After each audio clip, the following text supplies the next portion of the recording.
Pessoal da Física 101 PR3, irei fazer um vídeo relacionado ao conteúdo calor, principalmente o conteúdo relacionado à primeira aula dessa unidade 3.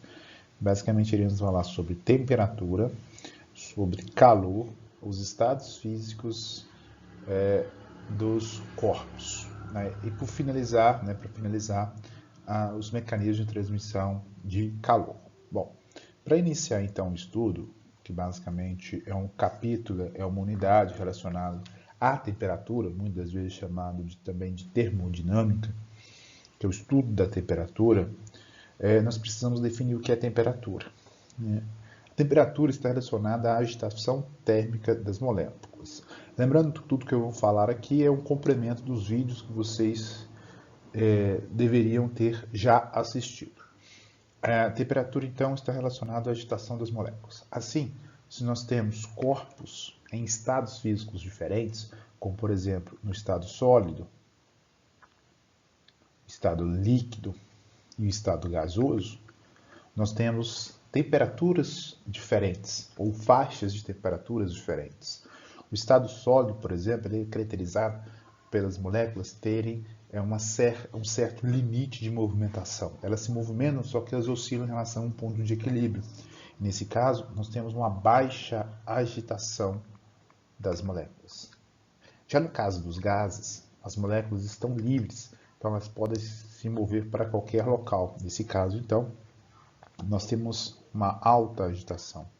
E nos líquidos, nós temos agitações intermediárias entre esses dois pontos. Assim, nós já sabemos do dia a dia que a temperatura dos estados sólidos são baixas e dos gases são altas, e do estado líquido intermediário. Tá? Então, esta agitação está relacionada à velocidade, né? A agitação está relacionada a uma velocidade, está diretamente relacionado à temperatura. O que nós falamos é que a temperatura ela é uma função direta da agitação térmica. Da mesma forma que a pressão está associada à agitação. Tá? A temperatura, né, ela está relacionada não só à agitação, claro, mas a temperatura ela altera várias grandezas, várias propriedades físico-químicas dos materiais. Por exemplo, a temperatura, a alteração da temperatura pode levar a uma alteração na resistência elétrica. Quando nós temos um chuveiro, por ele passa uma corrente, nós temos um aumento da temperatura, né? Então a corrente pode estar relacionada à resistência elétrica, à cor. Nós temos estruturas nas quais, se há uma alteração de cor, há alteração da temperatura. Tá? E temos também um que nós iremos estudar ainda neste vídeo, que é um comprimento ou uma dimensão de uma barra, que a gente chama de expansão térmica ou dilatação térmica. Então, a partir dessas grandezas, ou a partir das grandezas que são afetadas pela temperatura, nós podemos construir equipamentos nos quais nós possamos determinar a temperatura, né? Então, através da agitação térmica, nós conseguimos encontrar a temperatura. Só que é muito difícil nós medirmos a agitação térmica do material. Então, como que nós fazemos? Nós medimos propriedades, grandezas físicas que estão diretamente relacionadas com a temperatura. Se nós sabemos o comportamento dessas grandezas, nós podemos encontrar, então, a temperatura. E como nós fazemos isso? Através dos termômetros, né? Os termômetros são equipamentos feitos para a medida da temperatura. E eles trabalham a partir dessas grandezas que estão diretamente relacionadas à temperatura. Bom, mas nós usamos um termômetro, muitas das vezes, para medir a febre de uma criança, uma febre de um adulto. Ou seja, nós medimos a temperatura de um ambiente ou de objetos, como crianças. Mas como é possível medir a temperatura de um objeto? Basicamente, né, nós podemos definir que existe, né, uma diferença de temperatura entre os corpos. Então, se eu tenho um corpo A e um corpo B, esses corpos estão com temperaturas diferentes, T de A e T de B, nós dizemos que eles têm agitações térmicas diferentes. Se eles têm agitações térmicas diferentes, eles têm velocidades diferentes. Se têm velocidades diferentes, nós podemos falar que eles têm energias diferentes. Então, se espera-se que ao longo do tempo há, né, uma troca de energia de um corpo para o outro. Ou seja, se o T de A for maior que o T de B, irá fluir energia de A para B. Uma energia que nós chamamos de energia térmica, energia associada à temperatura. Então, irá fluir energia de um corpo para o outro. Essa energia térmica em trânsito, nós vamos definir daqui a pouco, é o calor, ela vai provocar alterações nos corpos. Provocará uma diminuição da temperatura de A, por exemplo, e um aumento da temperatura de B, de forma que a temperatura de A é igual à temperatura de B. Então, a existência desse fluxo de energia se cessará quando as temperaturas forem iguais. Se as temperaturas forem iguais entre os corpos ou entre sistemas, nós dizemos que os corpos ou os sistemas estão em equilíbrio térmico.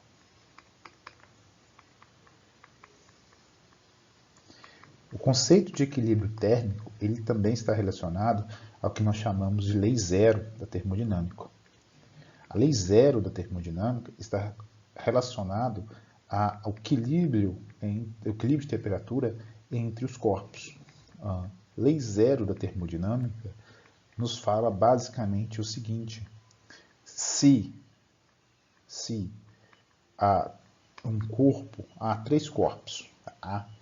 Então, nós temos três corpos. Nós temos um corpo que eu vou chamar de corpo A.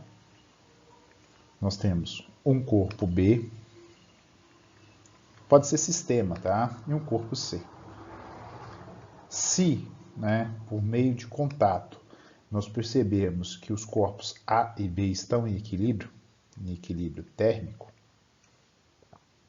por contato, basta colocá-los em contato, se não existir esse fluxo de energia térmica de um corpo para o outro, nós temos que esses corpos estão em equilíbrio térmico.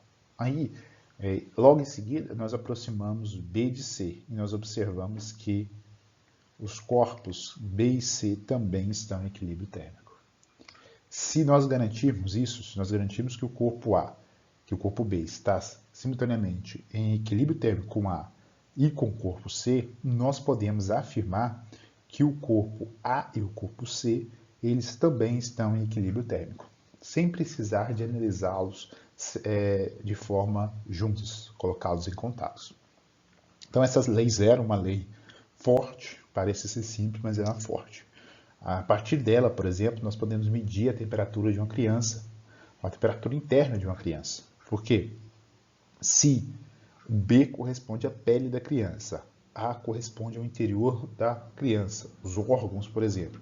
E C, o termômetro, nós temos que, se nós medirmos a temperatura de C, no momento que o termômetro entrar em equilíbrio térmico com a pele da criança, C em equilíbrio térmico com B, nós vamos saber a temperatura interna da criança, porque A está em equilíbrio térmico com B.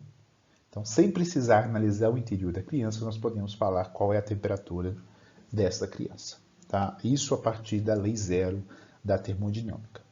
A partir da lei zero, e falando então sobre termômetros, nós podemos criar termômetros, criar aparelhos de medidas a partir de várias grandezas diretamente relacionadas com a temperatura que nós podemos utilizar para a medida de temperatura. Entretanto, para fazer essas análises dessas grandezas, a partir de um certo material, nós precisamos ter um padrão. Nós precisamos definir valores para a temperatura. E esses padrões, muitas vezes, é a água. Tá? Nós temos, comumente, três escalas de temperaturas mais comuns. Nós temos as temperaturas chamadas de Celsius, graus Celsius, que nós utilizamos no Brasil, por exemplo. Nós temos a escala Fahrenheit, muito utilizada nos países de língua inglesa.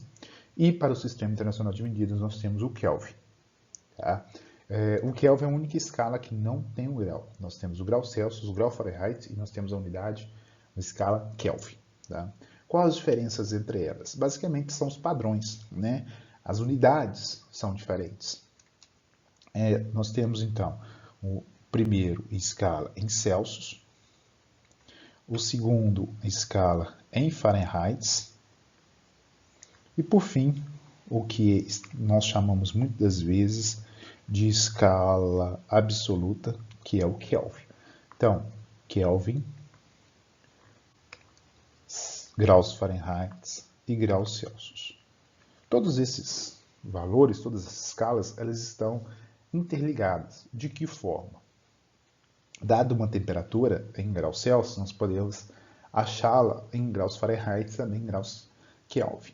Para padronizar um termômetro, utiliza muitas vezes os valores de fusão e também de ebulição da água. Então, nós temos aqui o ponto de fusão do gelo e nós temos o ponto de ebulição da água, PG e o PE. Nós sabemos muito bem que na escala Celsius, o PG corresponde a 0 graus Celsius e o PE 100 graus Celsius. Vou apagar o graus aqui que não é necessário. Já em escala Fahrenheit, nós temos 32 e 212. E a Kelvin, nós temos os valores de 273 e 373. É possível perceber que entre esses dois pontos, entre o ponto PG e o PE, na escala Celsius nós temos 100 unidades. Na escala Fahrenheit nós temos 180 unidades. E na escala Kelvin nós temos 100 unidades. Então, dada uma temperatura na escala Celsius, nós podemos encontrar o seu valor na Fahrenheit e também na Kelvin. Basta o quê? Basta ter uma equação de conversão. E como nós construímos uma equação de conversão? Pode existir diversas outras escalas de temperatura, de termômetros. Nós podemos construir a nossa. E essas relações de conversão de uma escala para outra é padronizada. Sempre nós vamos ter o seguinte, nós podemos igualar sempre. A parte de cima vai corresponder ao valor da unidade, ou o valor da temperatura medida nessa escala, por exemplo, aqui em graus Celsius, menos o ponto de gelo nessa escala, 0, dividido pelo número de unidades, que nesse caso é 100.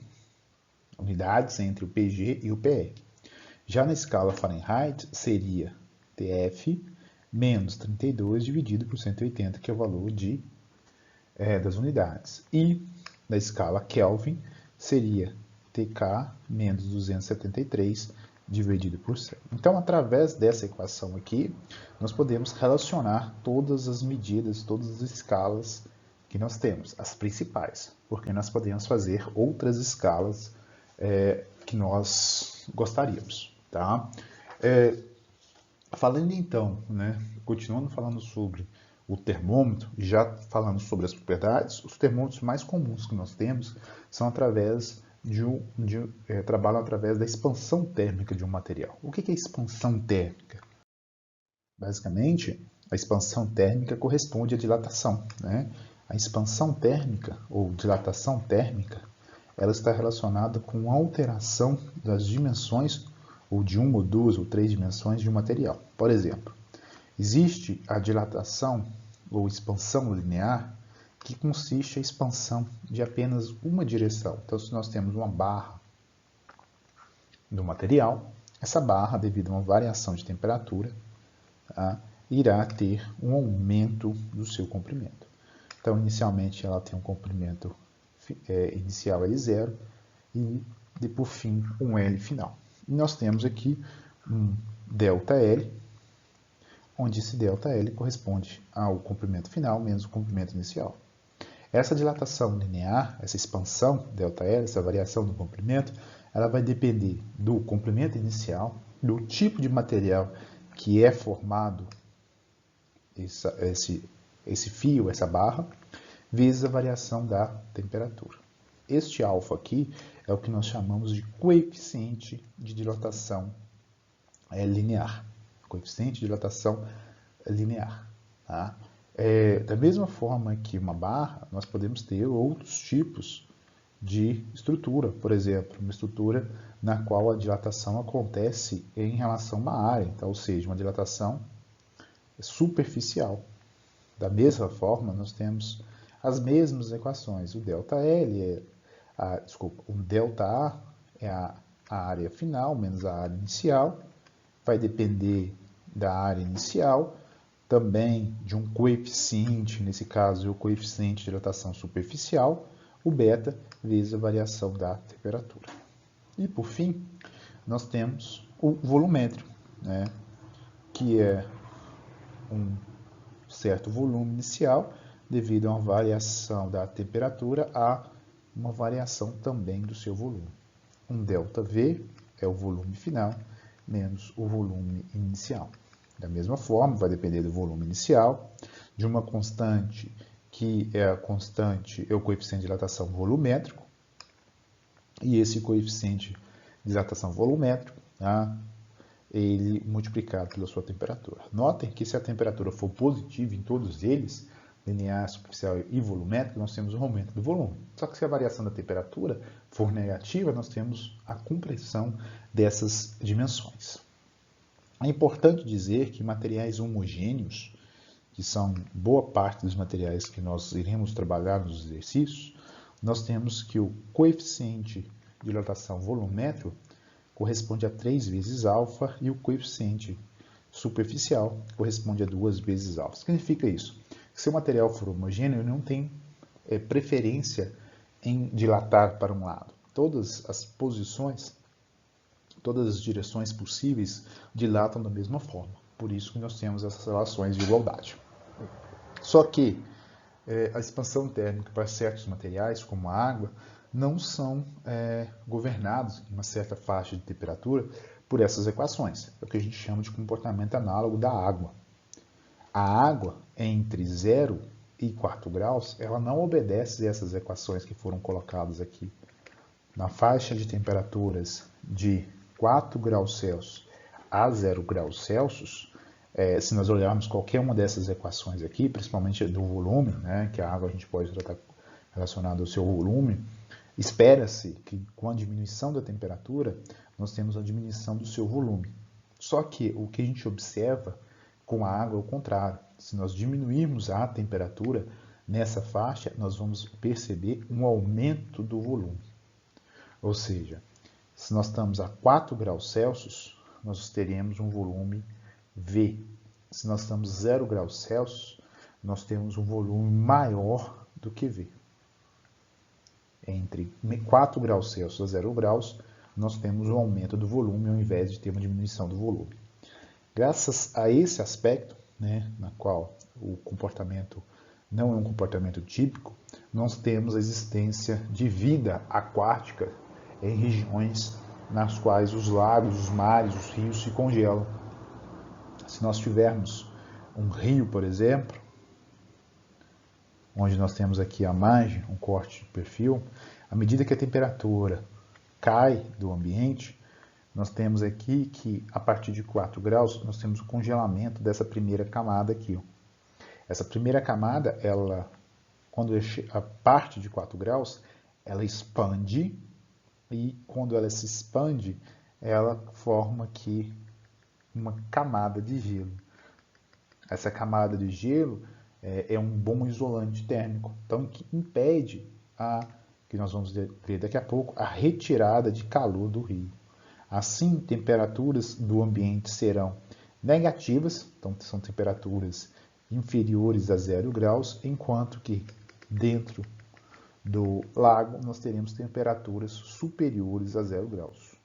Só que, à medida que a temperatura cai bruscamente, essa camada de gelo começa a ficar cada vez maior. Pode chegar um momento na qual a temperatura externa seja tão baixa o suficiente para que nós possamos congelar toda essa estrutura. Só que isso são locais, né, pequenos em relação a todo o nosso planeta.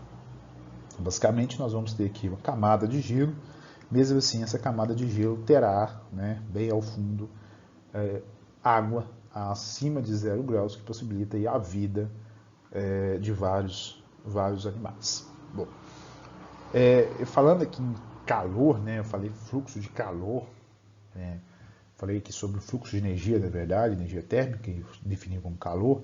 é importante nós definirmos o que é o calor. Calor não é uma quantidade que está associada aos corpos. Nenhum corpo tem calor. Calor é energia em trânsito, tá? Energia térmica em trânsito. Então, se nós temos dois corpos, um corpo A e um corpo B, e a temperatura de A é maior que a temperatura de B, irá ter um fluxo de energia de A para B. Esse fluxo de energia térmica, ou energia térmica em trânsito, é o que nós definimos como calor. Tá? Isso vai acontecer até quando? Isso vai acontecer até quando essas temperaturas forem iguais. Então, no momento que nós tivermos o equilíbrio térmico entre esses corpos, nós não teremos mais calor. E nós podemos definir sempre o seguinte: o calor ele flui sempre do corpo de maior temperatura para o de menor temperatura. E esse fluxo, né, ele pode estar relacionado a sinais. Toda vez que o calor for positivo, significa que o corpo está absorvendo energia. Então, ele absorve energia. Toda vez que que a quantidade de calor for negativa, significa que o corpo está cedendo energia. Tá? Então, ele cede energia.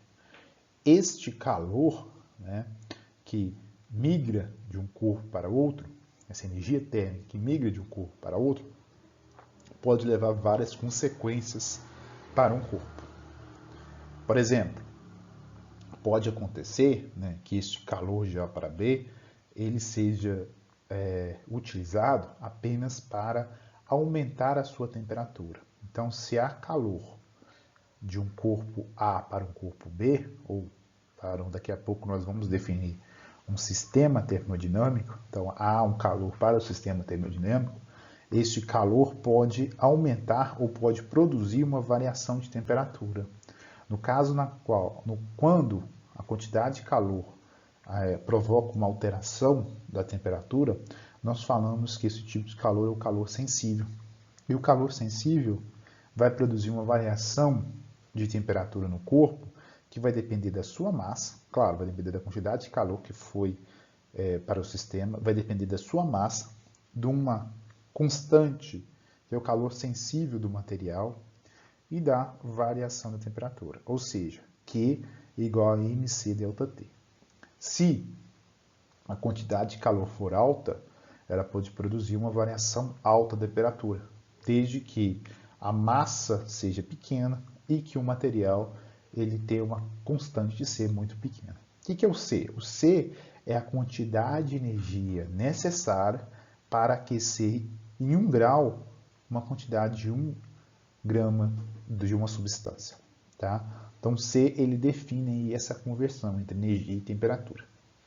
Se a variação for positiva da temperatura, significa que a quantidade de calor é positiva. Então, o corpo está absorvendo energia térmica.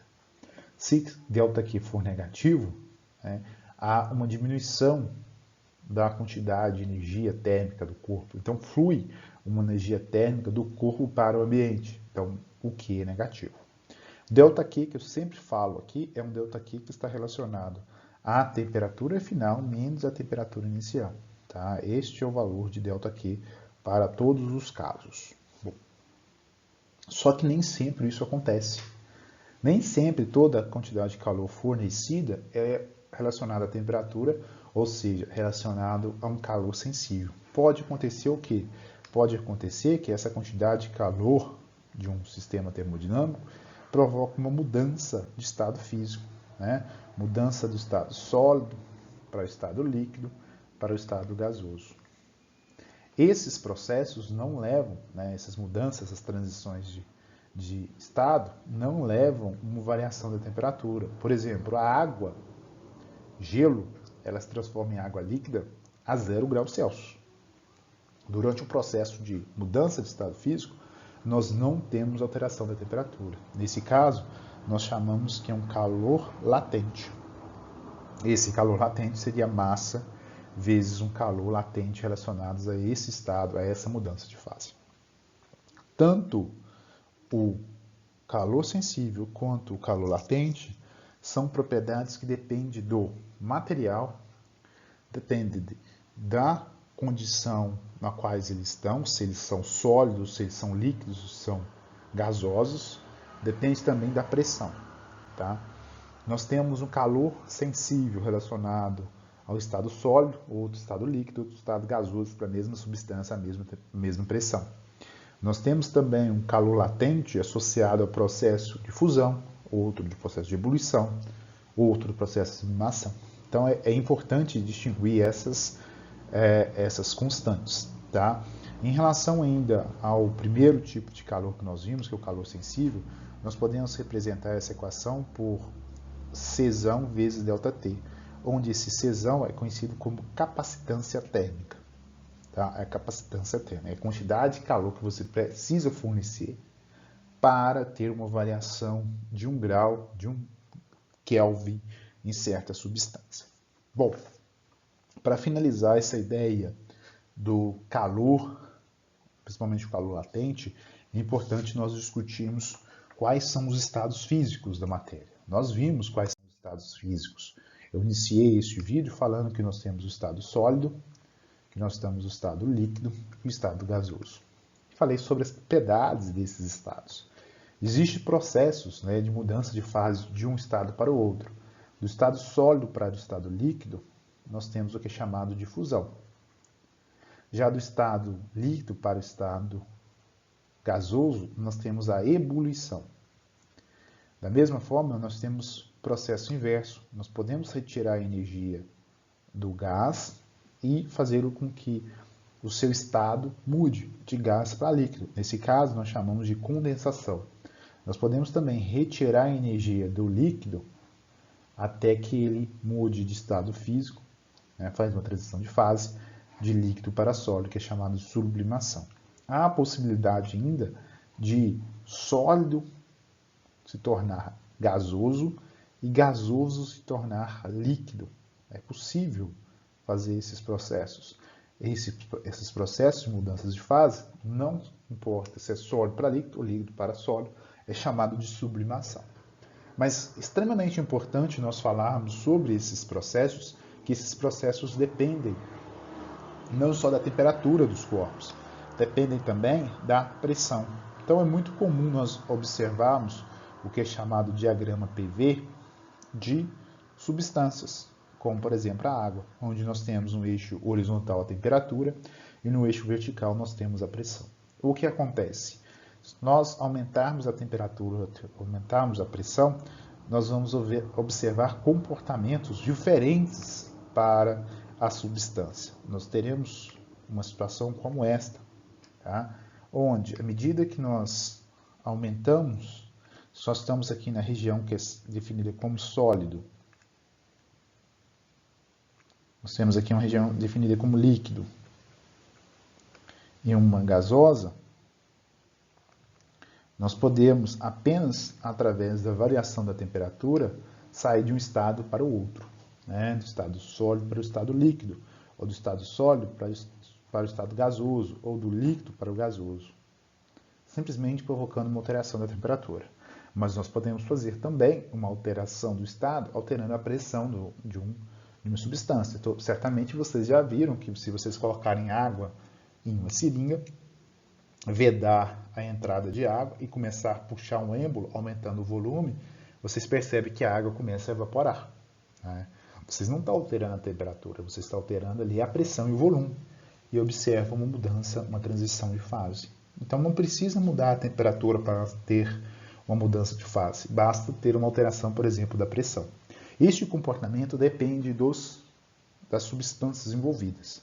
E é extremamente importante dizer que nós temos um ponto aqui, que é chamado, que é esse ponto tríplice aqui, onde nós podemos encontrar a substância nos 3 estados físicos.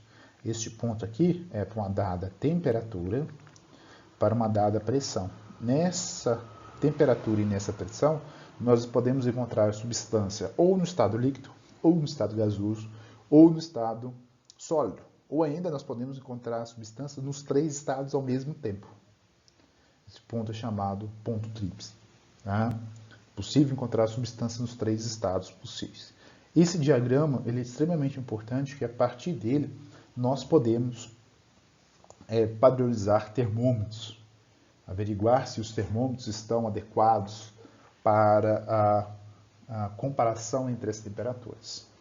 Bom, nós falamos sobre calor, nós falamos sobre as consequências do calor, mas como é possível, né, fluir energia térmica de um corpo A para um corpo B, de um sistema A para um sistema B? Existem basicamente 3 mecanismos de transferência de calor. O primeiro mecanismo que nós temos é o chamado de mecanismo de condução térmica. O que é a condução térmica? A condução térmica é o processo na qual o calor ele flui de um sistema para outro, de molécula por molécula, através de colisões sem o movimento das moléculas. Então, são processos envolvidos a quase todos os tipos de estados físicos da matéria. Tá? Essas moléculas, elas passam energia de uma para a outra. Então, por exemplo, se essa primeira molécula aqui recebe uma certa quantidade de energia, ela vai passar uma certa porcentagem dessa quantidade de energia térmica desse calor para outra, que vai passar para outra, até chegar a outra extremidade. Esse processo está relacionado muitas vezes àquela panela que vocês colocam ao fogo e seguram o cabo. Né? Se o cabo ele for de metal, vocês vão observar que essas regiões aqui irão aquecer. Por que irão aquecer? Se ele é um metal, ele é um condutor térmico. Então ele possibilita, né, ele facilita, vamos dizer assim, esse processo de condução de calor através deste mecanismo, da condução. Se for de madeira, ou um revestimento de borracha, por exemplo, este material ele é um isolante térmico. Então ele evita, né, ele dificulta essa passagem de calor. Então, se caso nós temos um material, este material ele tem certo comprimento e certa área transversal, vou chamar de A aqui e o de comprimento L, nós podemos estudar qual é o fluxo de energia que passa por ele. O que é o fluxo de energia? É a quantidade de calor que passa por um intervalo de tempo nesse objeto. Nós podemos calcular através da quantidade de calor pelo tempo, mas essa relação vai depender dessa estrutura do corpo. Por exemplo, vai depender das diferenças entre as temperaturas, entre a temperatura TH e TC. Tá? Então, a variação de temperatura, nesse caso, sempre a temperatura maior, TH, menos a menor temperatura, que é TC. Então, vai depender dessa variação de temperatura. Além dessa variação de temperatura, claro, vai depender do comprimento. Quanto maior for o comprimento, menor será esse fluxo. Então, depende aí do comprimento. Vai depender também da área. Quanto maior a área, mais energia pode passar por intervalo de tempo. Então, é proporcional a esta área. Só que, como nós vimos, nós temos materiais que facilitam e dificultam a passagem de calor. Então, nós temos um termo que pesa essa quantidade, que é chamada de condutividade térmica. A condutividade térmica, quanto maior for o seu valor, significa que é um bom condutor térmico. Quanto menor seu valor, significa que é um mau condutor térmico. Então, esse é o processo da condução térmica. O segundo processo que nós temos, ou melhor, o segundo mecanismo de transferência de calor que nós temos é o conhecido como a convecção térmica. A convecção térmica ela acontece através do movimento das moléculas de um gás. Então, nós precisamos ter um movimento. Assim, apenas fluidos podem ter a convecção térmica. A convecção térmica, basicamente, ela pode ser explicada da seguinte forma. Nós temos um recipiente onde nós temos um fluido dentro desse recipiente. E nós temos aqui uma fonte de calor. Essa fonte de calor fornece energia para as moléculas que estão aqui próximas. Então, vamos pensar nessas 3 moléculas que aqui estão. Essas 3 moléculas ganham energia térmica. Então, levam um aumento da sua temperatura. Aumento da sua temperatura, nós vimos o aumento do seu volume. Aumento do seu volume, nós sabemos que a densidade é massa sobre volume, nós não temos alteração da massa, logo a densidade do material diminui. Essa densidade é para essas moléculas. Nós sabemos que materiais mais densos tendem a ficar ao fundo, materiais mais leves tendem a ficar mais alto, em lugares mais altos possível do líquido. Então, irá ter um movimento dessas moléculas para a parte de cima. À medida que essas moléculas vão subindo, né, vão deslocando para partes mais acima, elas vão se chocando com outras moléculas e fornecendo energia térmica para suas vizinhas. Só que, como essas moléculas deslocou e nós temos a conservação da massa, moléculas que estão acima, que têm densidades superiores a essas que foram aquecidas, descem. Então, nós temos aqui o chamado de corrente de convecção. Essa corrente de convecção existe devido à variação da densidade, que é provocada pela variação da temperatura. É um mecanismo extremamente complicado, então nós não temos relações fáceis, equações que podem descrever esse movimento. Basicamente, vocês têm que saber qual é o comportamento desses materiais. E por fim, né, nós temos a irradiação ou radiação térmica. Tanto faz o termo, ela está relacionada à absorção e emissão de energia térmica através de ondas eletromagnéticas. Todo o corpo absorve e emite radiação. Tá? Então, se nós temos um corpo, este corpo tem uma diferença de temperatura com o ambiente, ele irá fornecer ou emitir energia, ondas eletromagnéticas, ou absorver energias. Da mesma forma, nós podemos calcular um fluxo de energia. Nesse caso, um fluxo de energia, que eu vou chamar aqui de ΔH sobre ΔT, uma quantidade de calor que flui para o material. Esta quantidade de calor, né, eu vou chamar simplesmente por H para facilitar, é um fluxo de energia. Esse fluxo de energia pode ser um fluxo de energia da radiação, que é emitida pelo material ou absorvida pelo material. O que vai depender desses fluxos? Esses fluxos dependem das mesmas formas. Né? Depende de características do material, por exemplo, a área superficial. Quanto for maior a área superficial, mais energia ele emite ou mais energia ele absorve. Tá? Então, esses fluxos vão depender da área. Vão depender também, né, são proporcionais à área, vão depender também do tipo de material. Né, se esses materiais absorvem com facilidade, se eles emitem com facilidades. Nós temos materiais que são chamados de corpos negros, que eles têm, vamos dizer, todo o material que eles absorvem, eles emitem. Então, nós chamamos que esses materiais há uma emissibilidade igual a 1, ou seja, é um valor relacionado aí a uma absorção de energia. Nós chamamos que eles têm 100%. Então, 1. Materiais reais é uma razão em relação a este valor. Então, sempre de 0 a 1. Tá? Que vai depender, então, dessa emissividade, que é uma propriedade dos materiais. E, claro, vai depender da temperatura. Se o material está radiando, né, ou seja, ele está emitindo energia, significa que a sua temperatura é superior à temperatura do ambiente. Logo, ele vai depender da sua área, ele vai depender da emissibilidade e da temperatura do corpo, a quarta. Então, nós temos a temperatura do corpo e a temperatura do ambiente. Tá? Se o corpo ele está absorvendo, significa que sua temperatura é inferior ao ambiente, então nós temos a área vezes a emissibilidade, é um E, emissibilidade, vezes a temperatura do ambiente, a quarta. Só que esses corpos também dependem da estrutura que está à sua volta, e como se for ar, se for água, se não tem nada, e essas relações em relação ao meio, ao que ele está inibido, é o que nós chamamos de constante de Boltzmann, é um valor, é uma constante para todos os valores. Então, nós temos essas duas equações que são bem parecidas para a absorção de radiação e para a emissão de radiação. Tá? E nós podemos relacionar que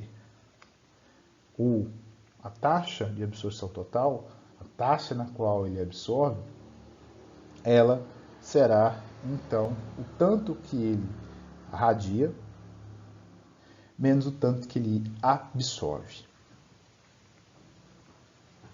Tá? Então a gente pode fazer esses cálculos. Se caso ele está trocado aqui, pessoal, é a taxa que ele absorve menos que a taxa que ele irradia.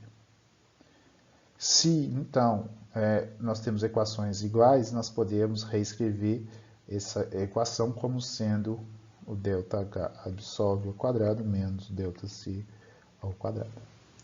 TC, desculpa. O que significa isso? Significa que se o corpo tem uma temperatura maior do que o ambiente, né, este valor de H é negativo, ou seja, o corpo está perdendo energia.